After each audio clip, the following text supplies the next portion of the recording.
मंदिर की आत्मा। गांव बापस्ती की पहाड़ी पर एक मंदिर था जो कई वजहों से प्रसिद्ध था।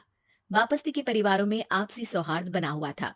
इसकी वजह उस मंदिर को ही बताया जाता है। अरे ओ विमला, ये इस मंदिर की कहानी क्या है रे? अरे ये मंदिर इस गांव के लिए बहुत ही शुभ है। अरे शुभ तो है, तो फिर भी लोग इस मंदिर से दूर क्यों रहते हैं? ये इतना वीरान क्यों रहता है? अरे बड़े बुजुर्ग कहते हैं कि मंदिर में आत्माओं का राज है जो लोगों की मदद करते हैं, लेकिन मंदिर से सभी को दूर भी रखते हैं। अरे ये कैसी आत्मा है जो लोगों की मदद भी करते हैं और लोगों को मंदिर से दूर भी रखते हैं? अरे यही चलता आया है यहाँ पर, इसीलिए कोई कुछ बोलता नहीं। क्योंकि जिसके घर में कोई भी परेशानी होती है तो बताते हैं कि इस मंदिर से उन्हें मदद मिलती है। अरे वाह, ये तो अच्छी बात है। तभी इस गांव में इतनी खुशहाली दिखती है। तभी बाहर किसी की चीखने चिल्लाने की आवाज आती है। दोनों बाहर निकलती हैं तो देखती हैं कि गांव के एक बुजुर्ग रो रहे हैं क्योंकि शहर से उन्हें कोई बुरी खबर मिली है। अरे क्या हुआ चचा, रो क्यों रहे हो आप? हाँ चाचा, बताओ ना, हुआ क्या? अरे क्या बताऊं बेटे, मेरा बेटा शहर गया हुआ था कमाने, लेकिन आज खबर मिली है कि उसका एक्सीडेंट हो गया। वो अस्पताल में भर्ती है।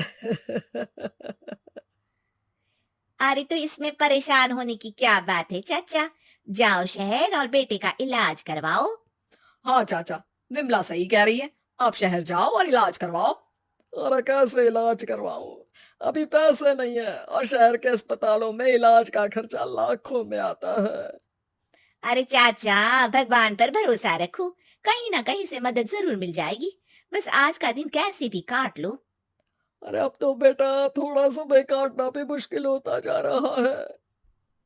देख कमला, तू ही समझा चाचा को। अरे पैसों का कहीं ना कहीं से इंतजाम तो जरूर हो जाएगा।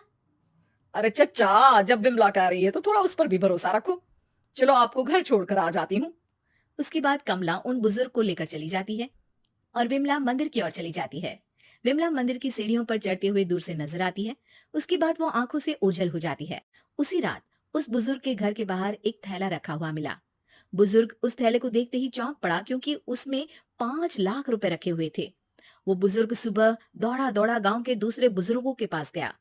अरे मंगल भाई सुनो, मेरे घर के बाहर ये पैसों से भरा बैग रखा हुआ मिला है। अरे किसका है ये भाई? अरे भैया, मुझे क्या पता। तभी उधर से कमला और विमला निकलती हैं। अरे बेटा सुन तो, देख ये क्या रखा हुआ था मेरे घर के सामने। कमला और विमला हैरानी से देखती हैं। अरे वाह, देख विमला, तूने कहा था ना कोई मदद जरूर करेगा।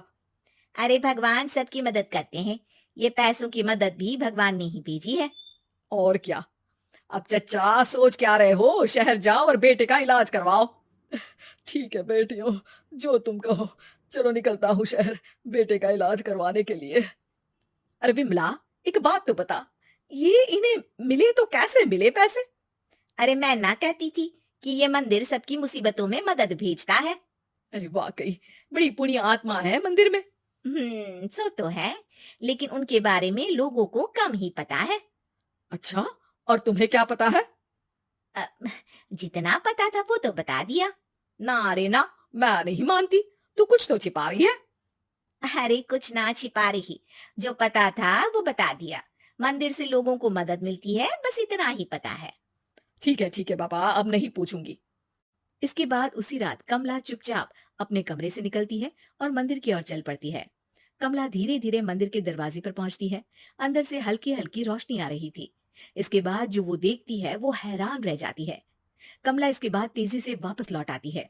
दूसरे दिन सुबह सुबह। अरे विमला, तू तो छिपी रुस्तम निकली। है? ऐसा क्या छिपा लिया मैंने? अरे तूने तो भनक ही नहीं लगने दी और चाचा की मदद भी कर दी। है?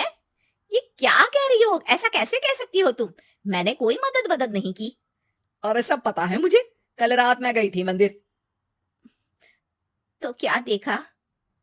अरे तुम्हारा पति और कुछ लोग वहां दिखे। बोरियों में नोट भरे हुए थे और सभी नोट गिनने में लगे हुए थे। तो तुम्हें क्या लगा वो क्या कर रहे थे? अरे मैं समझ गई कि वो लोग कहीं से डकैती कर पैसे लेकर यहाँ मंदिर के पीछे छिपाते हैं। अब जब तुम जान ही गई हो तो बता देती हूँ, लेकिन ये बात किसी को पता नहीं लगनी चाहिए।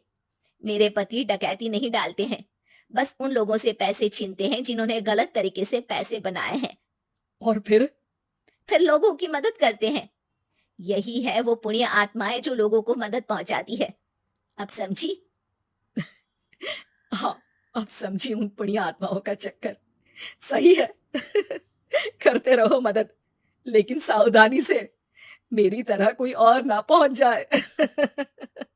दोस्तों, हमें उम्मीद है कि आपको हमारी ये कहानी पसंद आई होगी। कृपया हमारे चैनल को सब्सक्राइब करें और सभी अपडेट्स के लिए बेल आइकन जरूर दबाएं। और हाँ, वीडियो लाइक और शेयर करना मत भूलिएगा। Bye bye.